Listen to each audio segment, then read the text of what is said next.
ketika ada sapaan Yesus memang mengubah, membangkitkan semangat, bahkan peneguhan iman bagi para murid. Hidup baru, memberikan kepastian dan pengharapan, sehingga menjadi penjala manusia.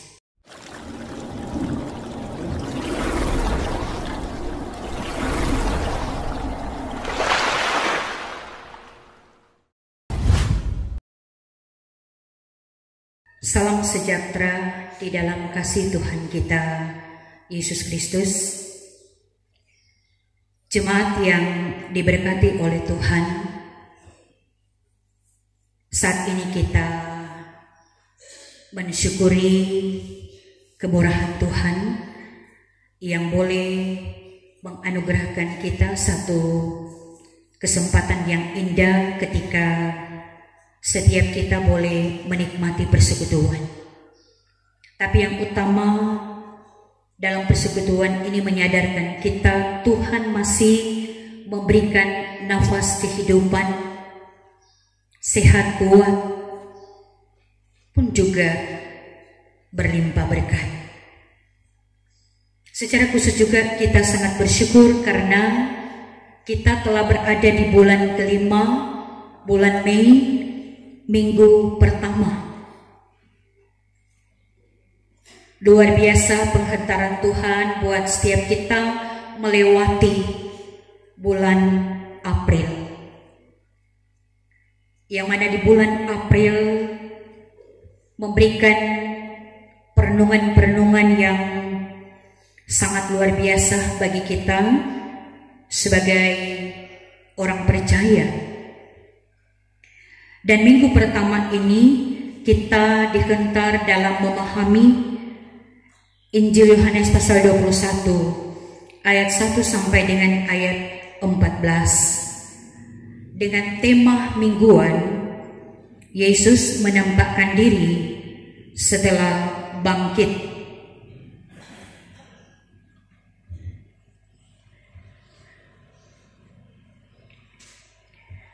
Nah, saudara-saudaraku yang kekasih di dalam Tuhan, sebelum Tuhan Yesus naik ke surga, Alkitab dia menceritakan bahwa selama 40 hari ia menyempatkan diri untuk menjumpai murid-muridnya. Yesus datang menampakkan diri kepada para muridnya, tujuannya agar supaya tanda dan bukti menunjukkan memang benar Yesus mati, tapi Yesus bangkit. Pembacaan kita ini adalah ketiga kalinya Yesus datang menampakkan diri kepada murid-muridnya. Pertama kepada Maria Magdalena, kepada Simon Petrus. Melalui pembacaan kita ini, yang mana para murid ingin untuk menjumpai Yesus dalam penantian, sehingga bagian pembacaan Alkitab kita ini Simon Petrus dengan sikap melalui profesinya sebagai nelayan, dia ke pantai, dia ke danau Galilea karena profesinya sebagai nelayan. Ada juga teman murid-murid lainnya mengikuti Petrus. Kisah ini memang menceritakan bagaimana Simon Petrus dan murid lainnya ketika tujuan ke danau untuk menangkap ikan, tetapi semalam suntuk tidak tidak ada satu ekor pun yang mereka dapat. Hal ini memang sangat melelahkan. Nah, ketika hari sudah siang, disitulah Yesus muncul. Dia ada di pinggiran Danau Galilea. Dia memang sangat mengerti dan memahami melihat para murid. Nah, bisa bayangkan semalam suntuk ini menunjukkan keletihan, kelelahan, apalagi mereka pulang dengan tidak membawa hasil. Nah, di situ terjadi ada dialog, ada sapaan Yesus. Hai anak-anak, adakah ikan? Dijawab, tidak ada. Nah, saat itu juga sapaan Yesus, tebarkan jalan. Tebarkan jalanmu di sebelah kanan. Mereka mengikuti. Apa yang terjadi ketika mereka melempar jalan? Menarik jalan. Mereka tidak kuat lagi. Mereka sangat membutuhkan bantuan. Sehingga ada para murid yang ada di pinggiran danau juga datang. Apa yang terjadi? Di jala itu ada banyak ikan besar-besar. Dengan jumlah yang banyak juga. 153 ekor. Jala itu tidak sobek, jala itu tidak rabek. Sehingga ada juga ucapan dari salah satu murid yang sangat dikasih Yesus, itu Tuhan. Seketika itu juga Simon Petrus yang tidak memakai baju,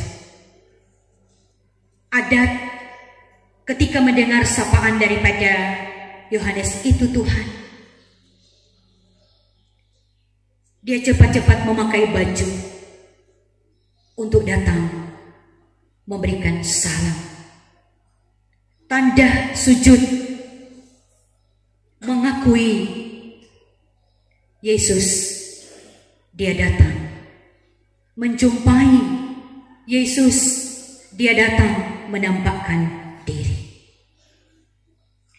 Ketika mereka di darat, Yesus dia telah mempersiapkan roti dan ikan, mengundang mari sarapan, karena Yesus memahami mereka telah lelah, mereka butuh kekuatan.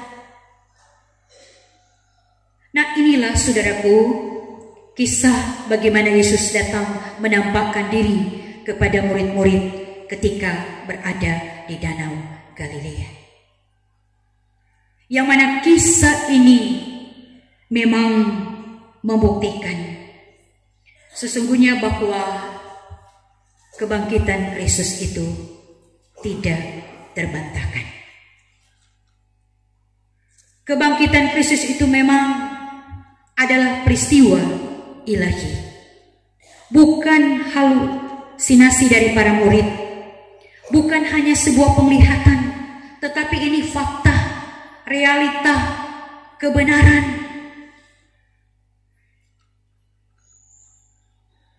Dan bukankah ketika para murid melihat Yesus, dia mati tapi Yesus dia bangkit,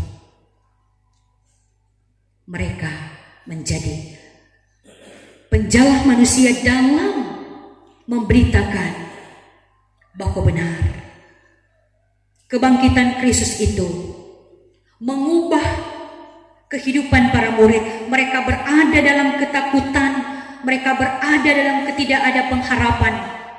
Ketika adanya perjumpaan, ketika ada sapaan Yesus, memang mengubah membangkitkan semangat, bahkan peneguhan iman bagi para murid. Hidup baru memberikan kepastian dan pengharapan sehingga menjadi penjala manusia. Saudara-saudaraku yang kekasih dalam Tuhan, memang melalui pembacaan ini mengingatkan juga Yesus dia datang menampakkan diri kepada para muridnya untuk mau meyakinkan bahwa benar dia bangkit. Pelajaran bagi kita melalui bacaan ini, bukankah kita diingatkan tentang ungkapan bijak, pengalaman adalah guru yang terbaik? Tapi apakah demikian? Pengalaman, kehebatan, keahlian itu tidak cukup. Kita diingatkan bagaimana para murid yang punya profesi keahlian sebagai nelayan yang sangat tahu tempat mana, situasi mana, kapan ikan banyak itu didapat. Tetapi tanpa ketidakdengar-dengaran itu mustahil. Kita diingatkan tentang bagaimana para murid ketika mendengar dan melakukan,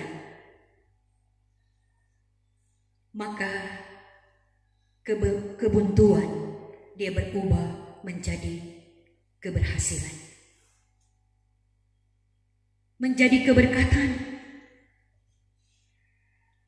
Dan juga saudaraku, pelajaran firman ini mengingatkan kita yang saat ini sedang berada di era digital, yang mana ini menunjuk sampai saat ini ada begitu banyak orang yang masih meragukan tentang peristiwa ilahi ini. Apalagi dengan kemajuan yang ada. Olehnya,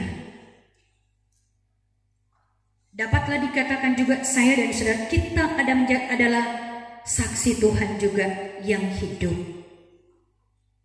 Ketika kita beriman, sekalipun juga kita tidak melihat, tetapi karena percaya dan berpengharapan. Ingat, kita saat ini berada dan diperhadapkan dengan tantangan yang begitu berat tentang kehidupan keberimanan. Mari kita tetap teguh bahwa kuasa kebangkitan Kristus itu memang tidak terbantahkan. Ini bukan berita bohong, bukan berita hoax. Tetapi kebangkitan ini memberikan kehidupan. Kebangkitan ini memberikan pengharapan yang baru, memberikan kepastian, memberikan kehidupan bagi kita sebagai orang yang percaya.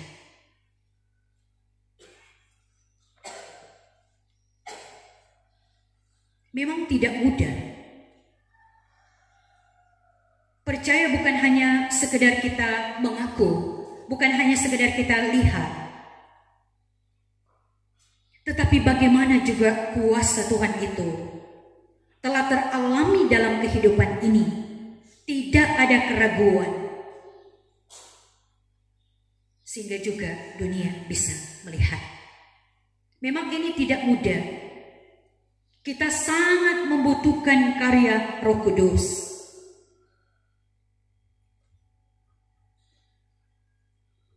Sehingga orang percaya itu bukan hanya berdasarkan pengalaman, bukan hanya karena kecakapan, kehebatan, dan kekuatan, tetapi yang terutama, apakah hidup ini telah melibatkan Tuhan di dalam segala hal. Nah, inilah kunci untuk meraih keberhasilan. Hanya kita dapatkan di dalam Yesus. Ini pelajaran, keahlian, kecakapan, kemampuan manusia itu menunjuk terbatas, tidak mampu. Tetapi di dalam Yesus tidak mungkin menjadi mungkin.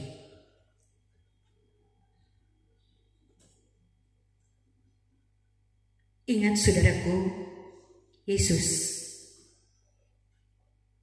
dia datang juga banyak kali menampakkan diri dalam kehidupan setiap kita. Sebagaimana juga para murid, Yesus memahami mereka lelah, mereka letih, mereka lesu. Demikian pun bagi saya dan saudara. Dan kita pun melalui pembacaan ini ada tips yang memberikan peneguhan bagi kita. Kedengar-dengaran itu mendatangkan keberkatan. Ketidakdengar-dengaran itu torang setahu pasti tidak mendatangkan berkat. Ini sangat sederhana. Kalau kita tetap mengimani dan kita telah percaya, maka pasti tidak akan ada lagi keraguan. Karena kita percaya kuasa kebangkitan Yesus adalah kuasa yang hebat. Dan mari kita percaya, dunia juga walaupun hebat dengan kemajuan yang ada, tetapi tidak sehebat dengan Yesus yang kita percaya. Kalau kita bermodalkan Yesus dalam hidup dan penghidupan, itulah sebenarnya kunci keberhasilan. Sehingga apapun yang terjadi dalam kehidupan ini, kita sangat tahu bahwa kita berjalan bukan menurut pengaturan, tetapi kalau kita percaya, karena kita telah menyerahkan diri, Yesus yang mengendalikan hidup ini. Kiranya peristiwa iman yang baru kita lewati akan semakin memberikan peneguhan iman bagi kita untuk menghadapi dunia yang begitu banyak juga orang percaya tergoyahkan dengan gumul kehidupan, dengan ancaman, dengan tantangan, baik dari dalam maupun dari luar. Olehnya, marilah setiap kita ada tekad. Kalau kita percaya, biarlah kiranya kita semakin percaya kepada Yesus yang adalah Allah yang memberikan kehidupan dan keselamatan. Tuhan Yesus memberkati kita sekalian. Amin.